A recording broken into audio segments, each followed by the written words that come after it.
February is Black History Month, and one restaurant in Southfield is celebrating with a delicious reminder of the past. The Now Detroit's Simon Chowdhury shows us how this lunch comes with a special lesson on the side. This Black History Month, Beans and Cornbread is celebrating with their food.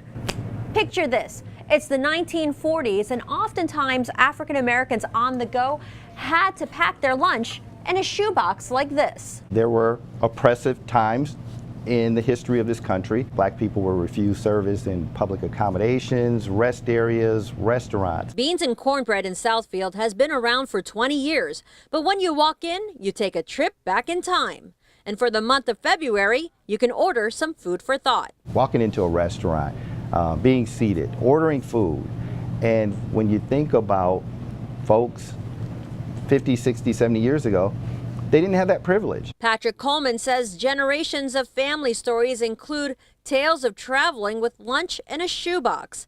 Because of segregation, it was often hard to find an eatery that would serve African Americans. So if you took the train, say, from Detroit to Nashville, once you hit that Mason-Dixon line, you weren't allowed to go into the dining cars. For Black History Month, Beans and Cornbread is offering soul food in a shoebox. Inside, you'll find entrees like delicious chicken and waffles. And on the outside are stories of historical figures and facts. Let's provide some knowledge. Let's tell the stories. The box costs $1 on top of the price of the meal. A portion of the proceeds will go to a youth program in Detroit.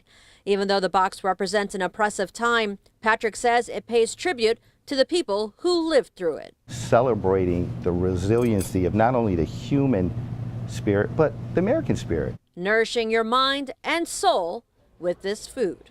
In Southfield, Simon Chowdhury for the Now Detroit. Yeah, Beans and Cornbread, they've been around a long time. They have. Creating this history lesson for so many, both yeah. young people and adults. Great What a idea. unique way to do it, right? Yeah. Bring history to life in that way. Good to see. Well, even